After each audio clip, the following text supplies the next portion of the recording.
fawning is a relational trauma response where we reflexively, which means unconsciously, appease or caretake in order to lessen the harm. And in my personal experience, many of my clients' experiences, the reality is we did try to speak up, to set a boundary, to create this change out in the world, and it made things worse. I think this is something that we don't really think about near as much as we need to. This is when you silence your own needs, silence your own identity, just to keep the peace. I want you to be able to bring your full self in too. And so what does that look like?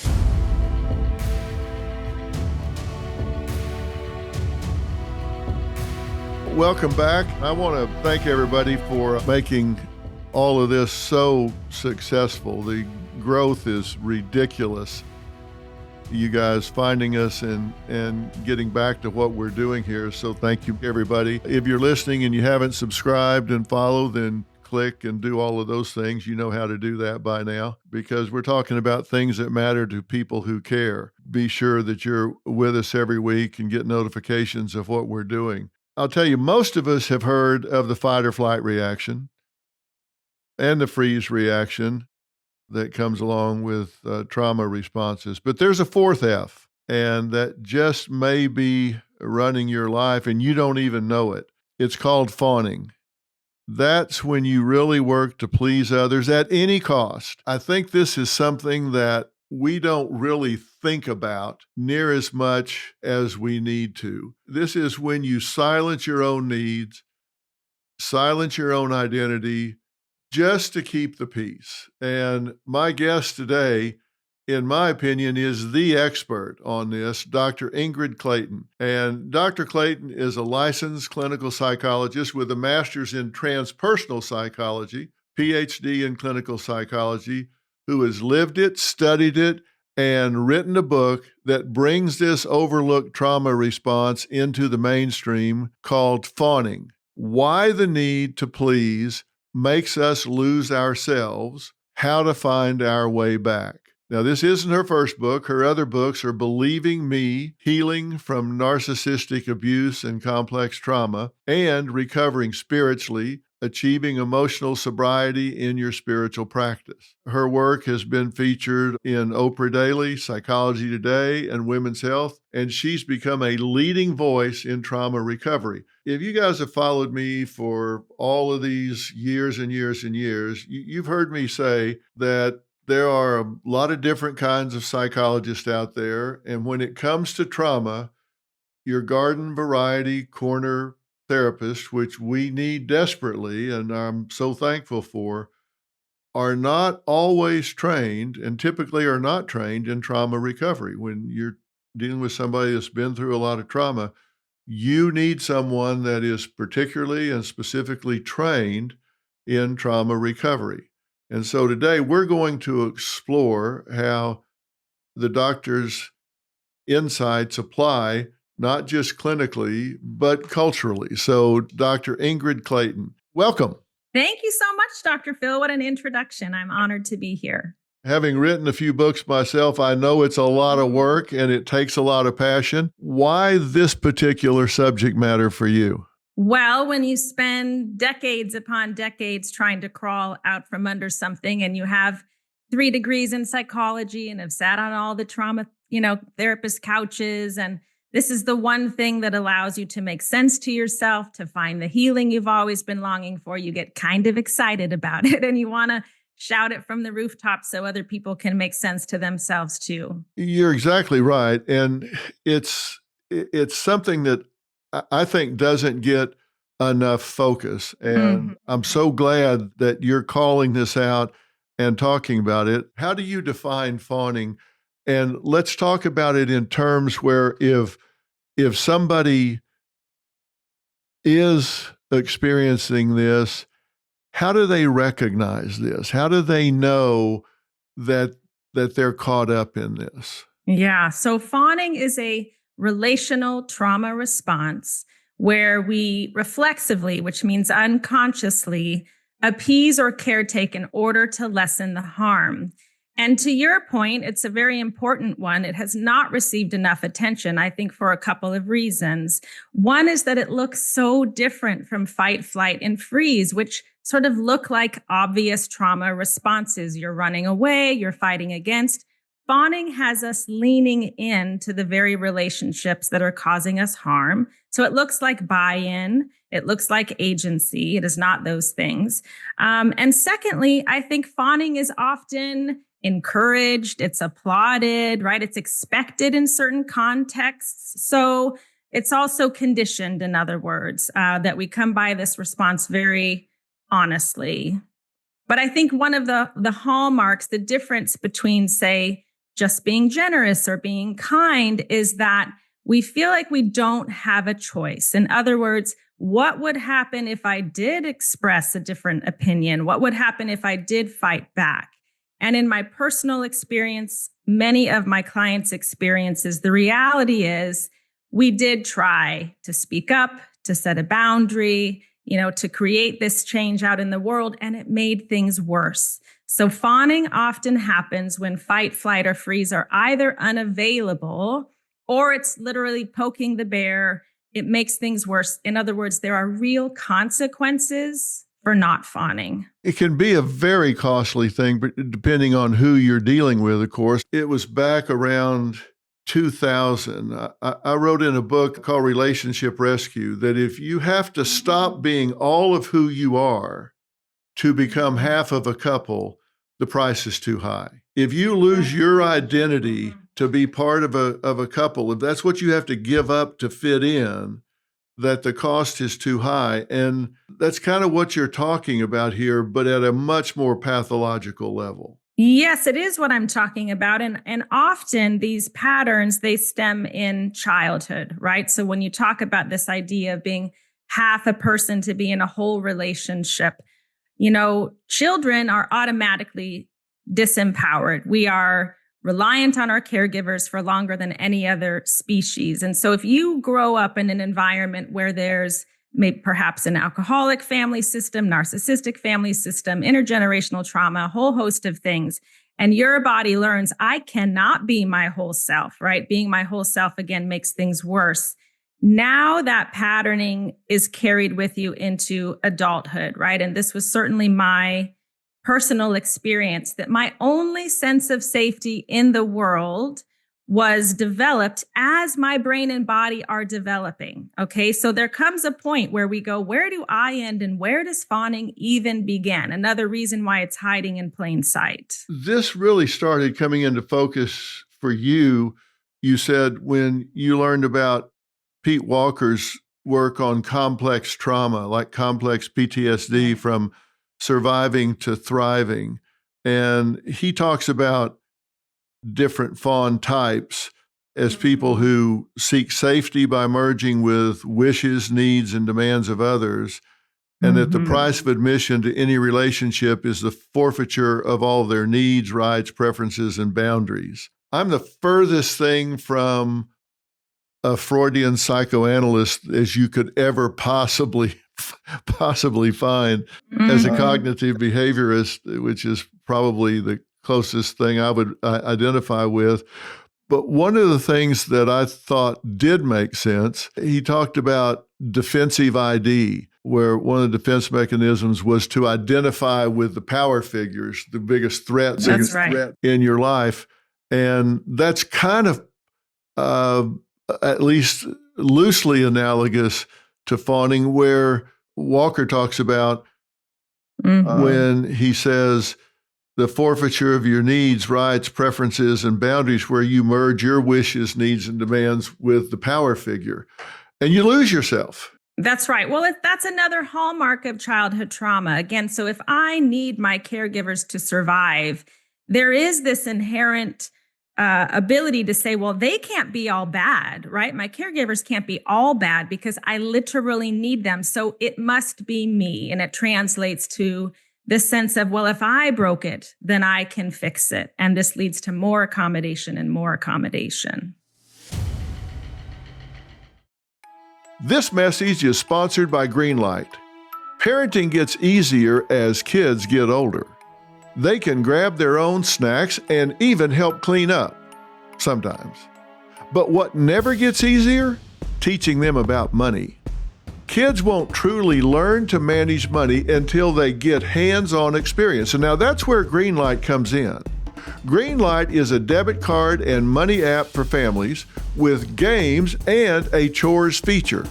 Kids learn to connect hard work with rewards. My life would have been so much easier if I had Greenlight for my kids first.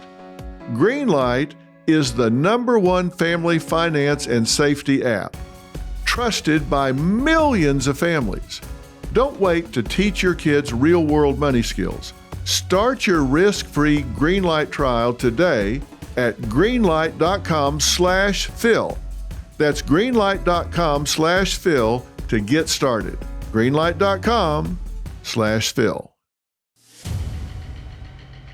If somebody's going to recognize they're listening to us and they wanted to kind of do a personal inventory and ask themselves, am I just a easy to get along with person, or have I really lost myself? What are some warning signs that they can look at to say, you know what, I've been over way too backwards here. I've lost my identity. I've lost myself. What are some warning signs? Some warning signs are the sense that you cannot engage in healthy conflict. Boundaries feel terrifying. Conflict feels terrifying. You're the person who's always going along to get along. You're the person who's constantly managing other people's lives, their emotions. You kind of soak up all the shame in every relationship. We are incredibly tolerant. We're sort of hoping and helping and waiting when we're in a chronic fawn response. Like, they're going to get a job. They're going to get sober. They're going to eventually show up for me the way that I've been showing up for them. But often we find ourselves waiting for a very long time. In my experience, I was like, I keep dating the same person with a different face. They were either cheating or unavailable. There was some level of lack of reciprocity in most of my relationships. Where everybody's therapist and cheerleader. There's just this sense that I exist for you. And, you know, as I say that, I think, gosh, there's no mistake. I became a therapist, right? Even my professional life became about how can I be of service to others? And yet part of my work has had to become, how do I also get to exist in this equation? I'm a deeply relational therapist, so I get to bring my personal experience and opinions and feelings into the room and find that those are just as valuable as my clinical insight.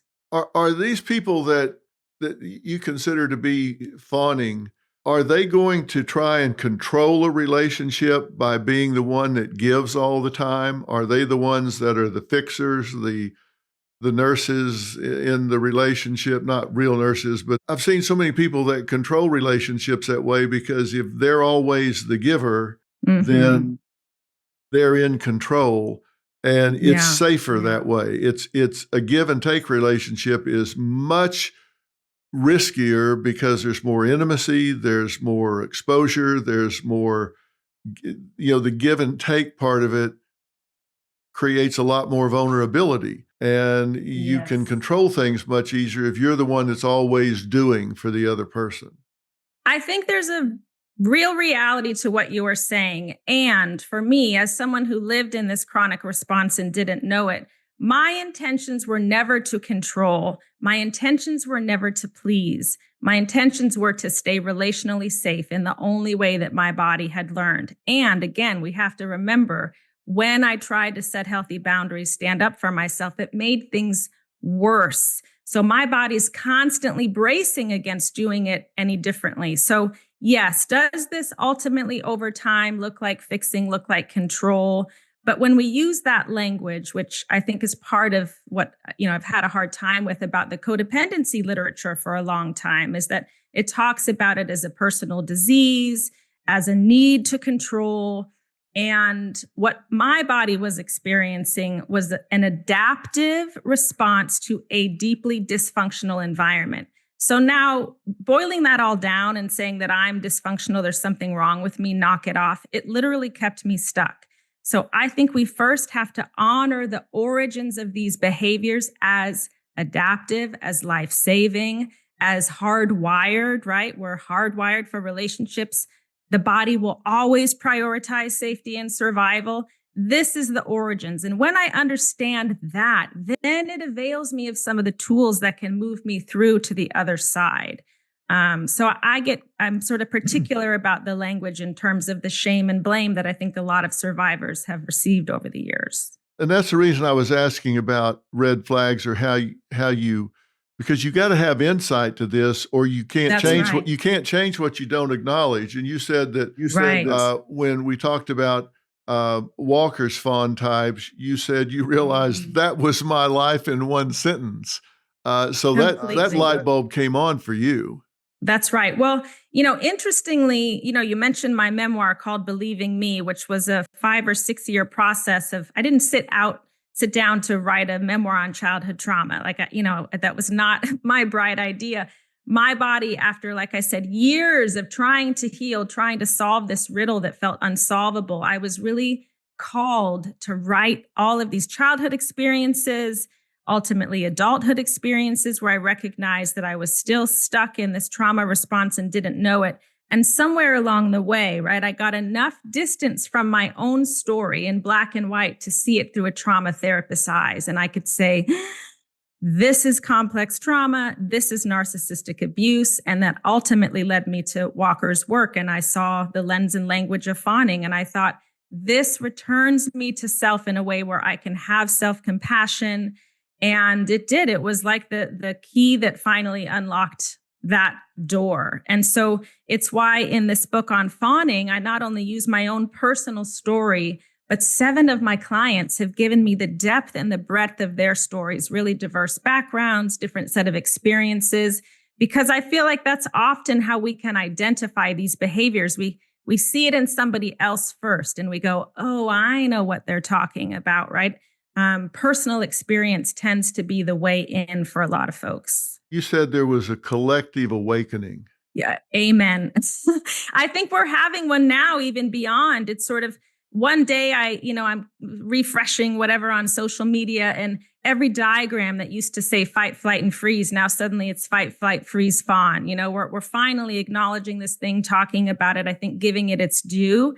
And I'm here for it. When you say the body is hardwired for survival, there's no question about that. But sometimes that can cause people to compromise too soon. Mm-hmm. They can, particularly if they've got a bad body image, if they've got a bad self-image, if they have low self-esteem, they can decide, I've got to fold now. I've got to compromise now to survive, instead of finding the courage to say, no, I'm going to push the envelope. I'm going to push the boundary a little further because I want to survive healthily instead of just survive. And that takes some courage. Well, and it's also the distinction between fawning as an adaptive response. And when I'm now fawning out of the gates 24/7, even environments that are perfectly safe, that would be maladaptive. That would be living in survival mode, right? Which none of us are meant to live there all the time. And so part of the work then, I think the other tricky thing about these behavior patterns is that we're sort of told just to go and do things differently, like go behave different, think about things differently. And yet the origins of this response are in the nervous system. It is not conscious. And so in essence, I think of it this way. If my sense of safety, basically, it lied entirely outside of my own body. Are you mad at me? Can you validate what I'm saying? Do you give me permission? Right? So fundamentally, in order to pivot towards more self-care, I have to pivot that external lens back to my own body. I have to build in my own body a sense of internal safety for the first time. We have to do this before we do things differently in our relationships. Otherwise, we're going to go back out into the world. Someone's not going to like what we have to say, and the body's going to go, see, I told you that didn't work very well. So we have to establish a relationship to self that is probably different for chronic fawners than they've ever experienced before. And as we grow our capacity, as we grow our comfort zone, then we can do things different in the world And even if someone disagrees or doesn't like what I have to say, I can now hold it. I can hold on to myself. Shifting that to an internal locus of control is really the fundamental difference between surviving and thriving. That's You right. can't make that shift between surviving and thriving unless you take your power back and you own your experience. That can never happen if you don't have an internal locus of control. Is that a fair statement? I think it is a fair statement. And I think one of the ways in to move that locus of control internal is a body-based response, which is why, you so accurately said at the beginning of our talk today that trauma therapy is different because it is largely somatic in nature. It's experiential in nature. And, for this, I love Peter Levine's work. He's the founder of Somatic Experiencing, and his work, along with every other trauma training I've ever been to, we don't say, what do you think about that, right? What's your opinion on that? We say, what are you noticing now? What are you experiencing? We're turning our attention to the body. And even if someone's first response is, well, I feel nothing, I go, well, yeah, that makes sense because you haven't oriented to your body, maybe your entire life. Right. But if we linger there, can we start to notice, oh, I feel anxious. Okay, what's it like to notice that you feel anxious?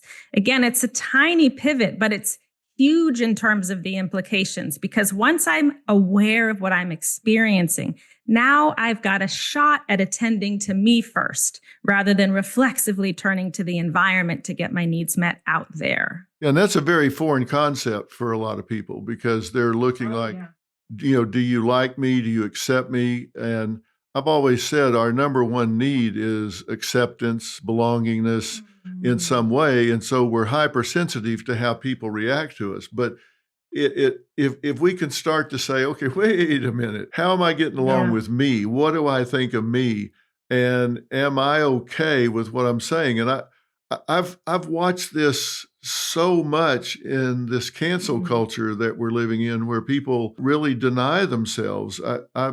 I saw a stat the other day that people are 3 times less likely to speak their mind now than they were 75 years ago because they just, they're afraid of how people are going to react to it. And that really makes me wonder, as a society, are we that broken that we're afraid to speak our mind and own it because strangers people that we don't know are going to judge us in some way, so we give up our voice? Yeah, well, I think that's one piece of the equation, but the other end of that I would say is there are real consequences for not fawning. In other words, there are real consequences for speaking up. People lose their jobs, they lose the ability to see their children, right? So fawning, in any case, happens when we are in a real bind. There is a real cost for not fawning. And so, we learned about trauma responses from looking at the animal kingdom. You can see how an animal is constantly sort of connected to their senses and their body and to the environment around them. And then the body chooses in a nanosecond what threat response is going to keep it the safest. But we as human beings, it's like we like to think all of us are the lion, right? Who can set boundaries and roar and have a voice. Yeah. At best, my body was probably a meerkat. Let's be real, right? And so there are real hierarchies. There are real systems of power, too many to name. And so yes, I think it's a shame that so many of us are losing our voice. And yet I think we always have to say, what cost are we asking people to face in order to speak up, right? So both things are true. I'm a big fan of the yes and. Yeah, instead of yes, but. You say that it takes not just insight, but that internal safety. And how do people move towards that internal safety? What hill do they have to climb? What do they have to achieve to get to a point where they say, I do have a sense of self-determination. I do have a sense of internal safety? Well, I started to mention Peter Levine's work. He talks about something called orienting, which the senses are the language of the nervous system. And so all of us, even right now, can use our senses as a way to start to regulate our nervous system. So just by looking around your environment and noticing what you see, listen, most of us are on autopilot most of the time. We're multitasking, we're doing 10,000 things. We're not in our own body, we're not in present time and space. So orienting allows us to slow down. And as my body looks around, it starts to know experientially that I'm not under attack, right? As I start to listen even to the ambient sound of the traffic going by. Lots of people have a different sort of sensory channel that they like best. Maybe it's a touchstone, smell, or taste. But using our senses, the body gets to know I am safe. Now, that is so different from telling myself over and over, I am safe. I am safe. But meanwhile, my body feels like, stop lying, right? You don't feel safe. You're probably carrying lots of unprocessed trauma from the past. So learning tools like orienting to help regulate our system is very powerful. And then, for people that really do have a history of complex trauma, which complex trauma is synonymous with relational trauma, childhood trauma, ongoing trauma, you tend to need something like trauma therapy, which is EMDR, somatic experiencing, Peter Levine's model, internal family systems, or IFS. These are deeply somatic experiential methods of reprocessing these traumatic events that honestly, the body still feels like it's happening now. It's happening now. So I encourage people to find a trauma therapist if they feel like, man, nothing else has worked. And I still am feeling like I'm chronically unsafe, even though part of me knows there's nothing happening in my day-to-day. It just feels like I can't be all of me all the time. I grew up in a really chaotic home with an alcoholic father that could get really animated and violent at times. And I talked about it in terms of having a real damaged personal truth in terms of what I believed about myself. And, we tend to compare our personal truth, what we really believe about ourselves, with other people's social mask. And you're going to lose every time when you do that. When you compare your reality to their social mask, you're going to lose every single time. And there was a period of time where you feel like a second-class citizen, you feel like less than. And the problem with that, and I think it's true for these people that are trapped in the situation you're describing, is we tend to generate the results in life that we believe we deserve. If we think we're less than and that we have to sell out to be allowed to stay, then we're going to generate second-class results. And I fortunately realized very early on, I had to really fix that personal truth, or I was going to be doomed to a really second-class existence. And for me, a lot of that came through athletics, because I didn't feel second class in athletics. And that created some real cognitive dissonance between what I felt in that world versus what I felt in the other world. And it created a conflict where I thought, how can it be so different? Yeah. That gave me kind of a touchstone where I said, it can't be so different, and you got to choose what you want to think, feel, and believe, and then behave. And some people don't have such a stark contrast, which makes it harder, particularly if there was some gaslighting jerk narcissist that's going to constantly create a problem for them every single day. That's real. And, I think even for me, I would say, listen, I grew up almost failing out of high school. I was not thriving in high school. I was surviving my family life, and it translated into my academics. So I went into the world thinking I was stupid. I could absolutely use that word. And so for me, even when I first got sober and then went back to school and not only graduated college, but kept going, I would say the contrast still didn't translate into how I was reenacting some of these relational patterns in my life. And again, for me, understanding fawning as a chronic trauma response was really helpful, because one aspect of trauma reenactment is that if my body learned my only sense of safety relationally in the world, it was formed in the face of exploitation, abuse, and neglect. So guess what Right. turned my body on? Almost my only sense of power even in the world was exploitation, abuse, and neglect. It was like my body went, oh, I know how to handle this situation. Yeah. Right. So here I go again on the merry-go-round. And so, yes, to your point, I think in the trauma lens and language, this trauma reenactment is so very common and so painful because most of us, like myself, I was trying so hard. It wasn't any lack of desire or motivation, willingness to change, but I needed different tools for the job. And I'm so grateful that now we have all of this information about trauma and the nervous system and what's operating beneath my conscious awareness, right? Do you think this is something where people have to have professional help to deal with it? Can they learn from something like your writing in this book?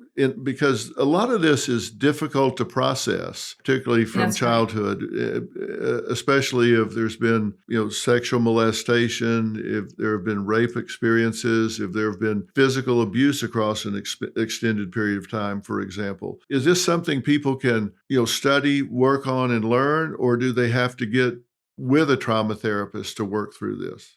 Yeah, you won't be surprised. My answer is both are true, right? I do think we can do a lot of healing just by availing ourselves of this new information, learning how to regulate our nervous systems. There's a lot of things that are absolutely free.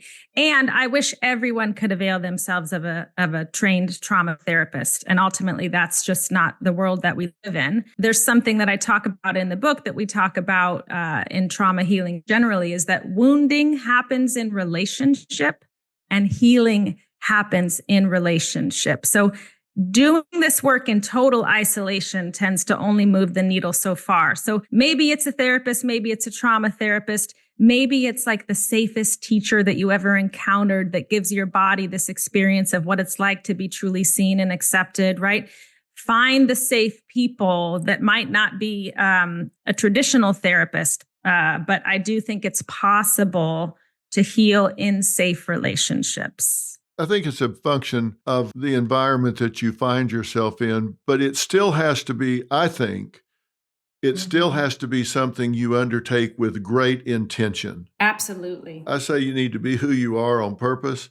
And when you're dealing with something like this, even being in a healthy relationship, you have to have awareness and you have to go at this with intentionality. You got to say, look, I understand that I have a tendency to lapse into this, and I understand that I have to consciously choose that I'm going to start a journey out of this, and it's going to be a lot of work. It's not going to be a success-only journey, but it's one I'm going to take on with purpose and intentionality. If you're not doing that, I think you're kidding yourself. I agree 100%. Yeah, and I think I often even suggest to people, what if you resonate with these ideas and you're willing to sort of try to navigate things differently, go into all of your relationships. Likely they need some level of a renegotiation and say, hey, here's what I'm learning about myself. And I ultimately want to bring more of me to the table. And I want you to be able to bring your full self in too. And so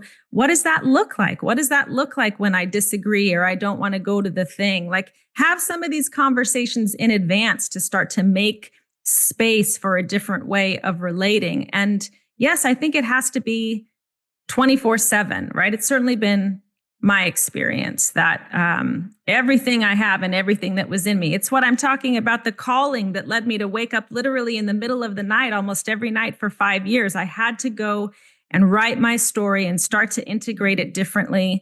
I say to people, maybe your journey isn't about writing a book. It's probably not, but notice these nudges, notice these callings. What is your life pulling you towards in terms of really seeing yourself, right? Being visible to yourself. I think these things outside of trauma therapy and the traditional way of working also tend to be really potent in terms of creating these foundational shifts, right? What are you longing for and how can you lean in?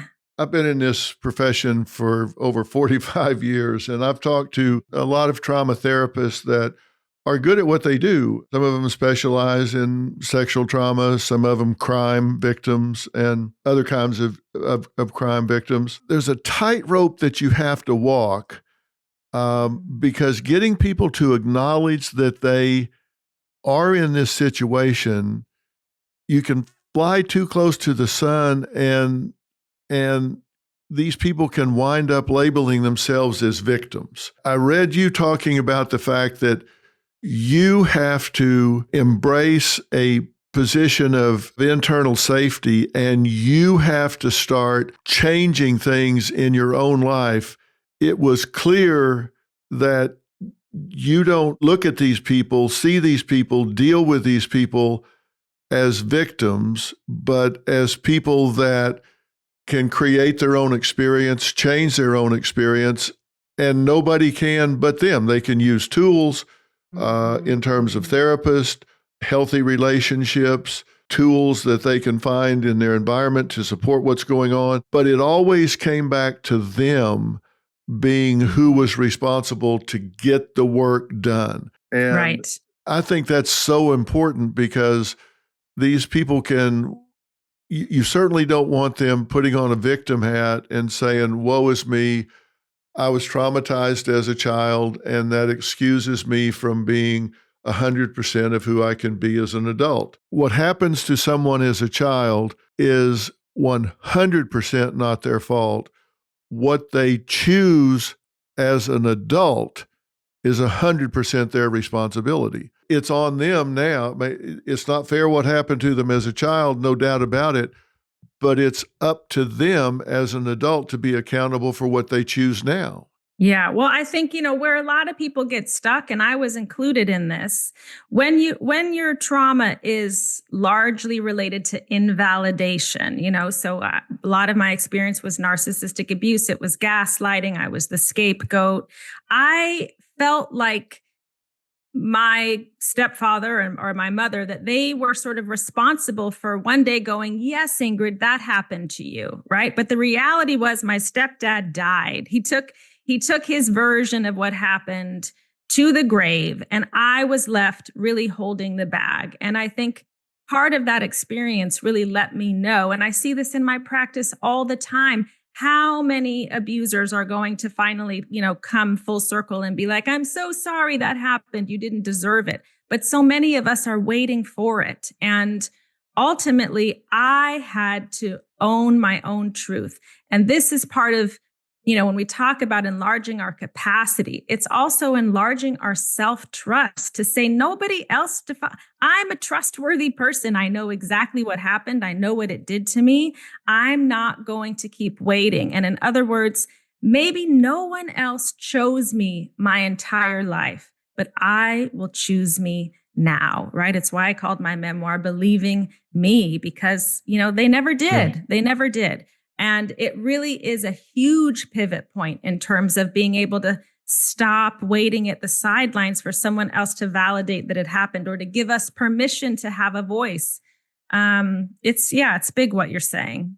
Important themes that you focus on in the book are self-abandonment, dependence on external validation, and if there's less of me, I need more of you. So we do teach children to go along to get along. When you go to school, mind adults, get along with your teacher. Even when you go to college, it's our job to get along with professors. It's not their job to get along with us. And so, we're brought up with this go along to get along mentality, but there have to be limits to that, because That's right. I think old sayings get to be old sayings because they're profound. And one of them is power corrupts and absolute power corrupts absolutely. And so you run into people in power, whether they're a supervisor at work, somebody with a badge, a professor. Sometimes you get people with power and they abuse that. And you've got to recognize, hey, they're crossing a boundary and that is not okay.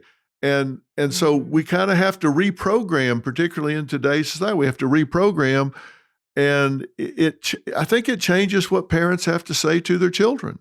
I think you're right. And something else I talk about in Fawning is that children can't learn to regulate emotions they're not even allowed to have, right? So when you talk about the ability to discern between, is this dangerous or is this discomfort? A lot of kids don't know because they're reflexively told, go along to get along, smile. It's under the guise of respect, but ultimately we're not letting them build whole and healthy, flexible nervous systems. I appreciate the trauma-informed parenting literature that is trying to figure out, like, where's that balance, right? We want to have people that know how to get along in the world, that aren't going to go out and steamroll other people, but not to the extent where they're losing themselves wholly in order to do it, right? And I'll admit, as a parent, I don't strike the right balance. I'm trying to figure it out. It's a work in progress, but I think we need to be asking these questions. Yeah, it's a moving target. There's no question about it. Yes. But there's a big part of society right now where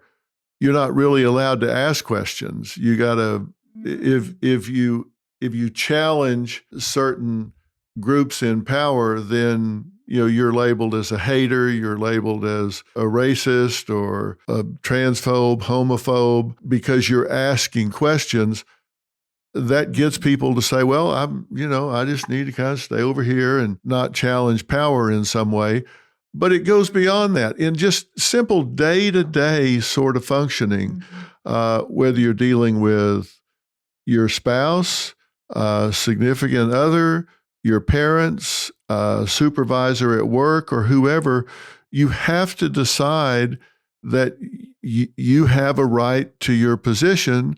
And you've got to get to a place where you feel safe. But the reality is, that's not going to be a success-only journey either, because there are consequences to asserting yourself and speaking your mind. Yes, which is why the internal safety has to come first. Because otherwise, the second you get pushback, the body just feels it as a trigger and says, see, I was right all along. You can't have a voice, right? So that's the point of sort of growing our capacity, like I already said, to be able to really discern, is this dangerous? Am I in harm's way? Obviously, I'm not inviting anyone to go into the lion's den and be like, hey, I'm going to say whatever the hell I want and get ripped to shreds. But in these other contexts where maybe it is more about discomfort, I am encouraging people to move into that. And I like how you're saying, it's not a 100% success journey. It's certainly not, right? Like, we absolutely are taking risks. And most of my clients talk about it like this feeling like they're jumping off a cliff. That's the risk that it feels like they're taking to be their whole selves in their actual life. I've had a similar experience. And the real consequences are, I've had to lose family members, and really important relationships in my life had to change. But again, I had to come to a place where I would rather have me in my life than almost anybody else, right? And if you really love me and you want to be in my life, you're going to choose me back. But I cannot continue to shrink in order to maintain a relationship. That's not a real relationship, right? It's a performance. You do say that fawning is, quote, the bravest, hardest work anyone can do, particularly if you're challenging insecure, narcissistic people. But I always encourage people, if they're going to play the what if game, oh, what if I say something and, they don't like it?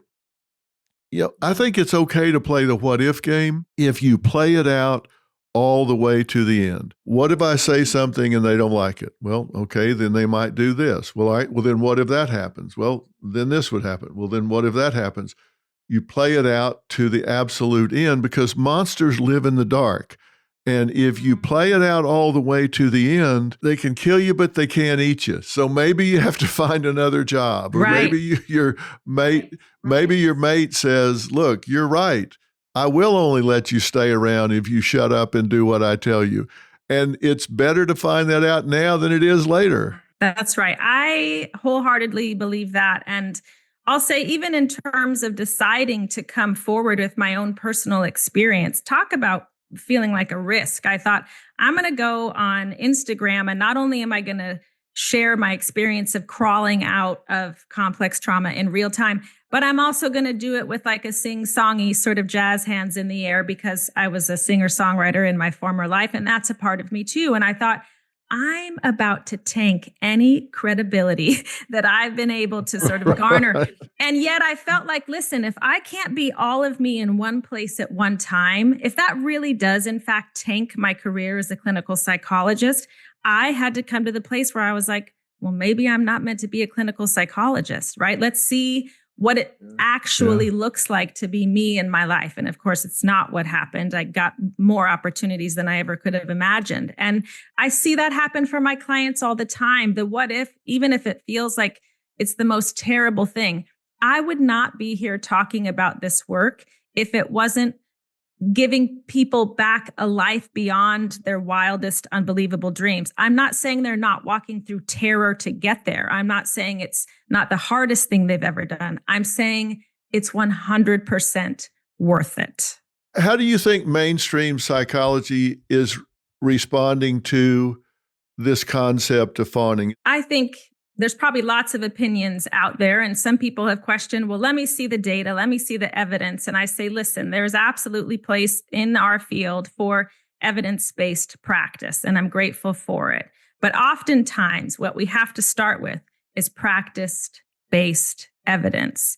And that is where my work is coming from. It's in lived experience, it's in case study, it's in exploring something so deeply so that we can mine all the nooks and crannies and ultimately do the research, do the data, formulate, beyond what we know now in terms of tools that are effective. So at this point, I'm not interested in a debate about, is this a thing? Is it not a thing? I'm interested in really saving people's lives. And that means restoring them to a place where they have a sense of themselves and agency and aren't chronically abandoning all the time. This is the most helpful paradigm I have ever encountered. So this conceptualization as it is right now, I would say it works. And so certainly there are going to people say, well, that's just old school codependency, or that's conscious manipulation. And honestly, I feel sad about that, because I know that those people are the ones doing more harm to people that are asking for help that probably need it the most. So that's my bias. I think the important thing is, if we're going to meet our patient population where they are, and we're going to meet them with a symbol system that they understand and can relate to, and as you say, a lens and a language that they can comprehend and use when they leave the therapy session, and they can go out and say, okay, this is where I can apply what we talked about. Right. This is the interactive patterns that we discussed. This is not a bunch of 75-cent words that you got to have a PhD to understand. These are things with verbs in the sentences that I can change what I am doing and expect a different result. Then the empirical data suggests that change can come from that. Whatever symbol system we use to get that through seems to me to be a valid approach. And I think people understand, particularly in a relationship scenario, that this is something that more people than we would have originally thought wind up in a fawning situation, and you're giving them a pathway with guideposts out of this. That's my greatest hope, yeah. And I know it's got to be rewarding when people come back and say, hey, I get this, and I can see, again, not a success-only journey, but I can see where I do have the power to create a different experience. And you talk about that with some of the case studies.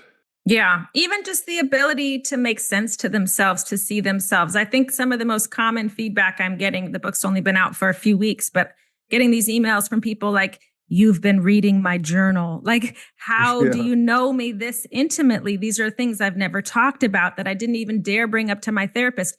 How many of us have been fawning for our therapists, right? Like, we want the therapist to think they're doing a good job. And, oh, yes, that intervention was so helpful. Meanwhile, we're sitting there going like, oh, my God, I'm totally broken. This isn't going anywhere. But we can't even engage in conflict with the therapist. So we get stuck in cycles there, right? So, yes, my clients' experiences of showing, one comes to mind as you were talking. Her name is Frances in the book. And it was so profound that at first she really understood these concepts. She understood what she felt and how she wanted to advocate herself when she was sitting on my couch in my office. And then she would leave, and it was like all of it would sort of dissolve, and she'd go back into that homeostasis, right? Just reflexively fall back into the old patterns. But one day she was sitting on her own couch at home, and she saw her partner's behavior for what it was. And it was like she instantly integrated in that moment. Everything she was able to hold on my couch, she was able to hold on her own couch, and she could show up for herself differently. You know, we talk about trauma healing as a bottom up organic movement. It's generally not a top down, well, let me convince myself I need to do it differently. And that's exactly what happened for her. She knew these things for a long time, but it was when her body could hold them and know them in the moment that it truly changed her life. I think one of the important things that I think is critical that you do, and it's your step 4, and it's reducing shame. Yes. There's such a stigma associated with so many of the things that you're talking about because it comes from trauma, because a lot of it comes from early life experiences. But when you can reduce shame so people don't feel like, oh, I don't even want to think about this alone with myself. When you take shame away, then it can be put up on top of the table and say, we can talk about this openly. Even with myself, I can talk about it openly now. I think that is a huge deal. It is probably the most important thing that I do in all of my work and all of my writing and everything on social media. In fact, it's why I went on social media more as a survivor of childhood trauma than, hi, I'm Dr. Ingrid Clayton. I'm going to tell you a few things because I'm a clinical psychologist, because it reduced the shame. People saw me going first, right? If I can even laugh about these things, sing about these things, present it in a way that's in a story that people can understand, I'm giving them a shot, right? They don't have a shot if they're mired in shame. And I lived there for so long, literally chronic shame 24/7. Lowering that bar is profound. And often as therapists, I say we do have to go first, right? We have to go first, not always in disclosing our personal story, but saying, you know, hey, are there things that we're not talking about? Is there something you haven't been able to tell me? Have I ever pissed you off, right? What would it be like for you to even imagine telling me that? We have to create so much room for people to be able to step in. You know, you talked about that contrast that your body had between who you were in sports and who you were in family life. I think a lot of times we have to give people the contrast of being able to go, oh, I can be safe in this exact experience of expressing discomfort or a need or conflict. That's the contrast that most people need, is that I can do this without being annihilated.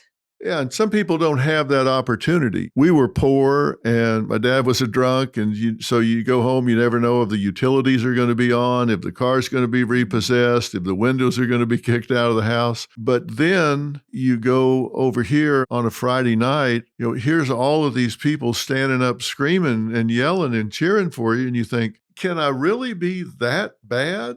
Right. You have this brotherhood, this bonding with your team and stuff. And so you're saying you can't have these both at the same time. One of them's got to be right and the other's got to be wrong. And you get to make a choice. For most people, they don't have that clear contrast. And so they've got to find a way where they can star in their own life, whether they're a plumber or a housewife or someone that, you know, doesn't have people cheering for them.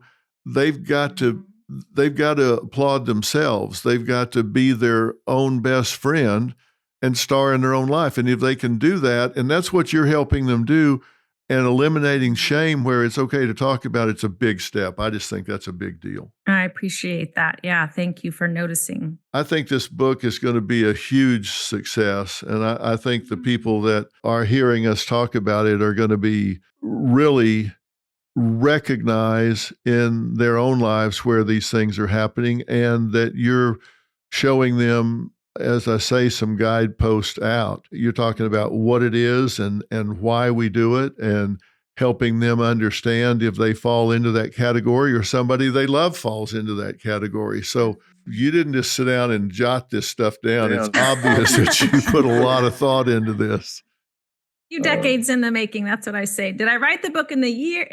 Or did I write it in 38 years? Both are true, right? Exactly. And I know what you mean. I had one book, I did 2/3 of it in about 3 days, 2 years in 3 days.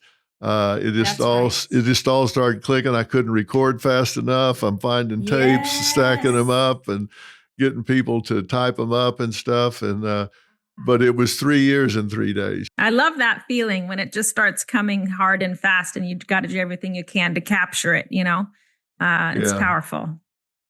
Yeah, I'm thinking, why couldn't I have just started these 3 days and skipped the other couple of years? But it's a lot of work, and congratulations on this. I thank you for doing this. And again, I want to tell people the book is Fawning, Why the Need to Please Makes Us Lose Ourselves, and probably the most important part of this entire title, even though it's a subtitle, is How to Find Our Way Back. And it's by Ingrid Clayton, PhD. She's put a lot into this, and I think it makes not only common sense, but clinical sense. And it's written in a way that you can understand and you can use and you can implement. It may be a wrapped up trip for you. It may be the beginning of a trip that leads you to get somebody to help you through this. But I can tell you what, it is thought-provoking, and whether you find that it fits you or somebody that you love and care about, I highly recommend it. It's an interesting read. It is a courageous writing in terms of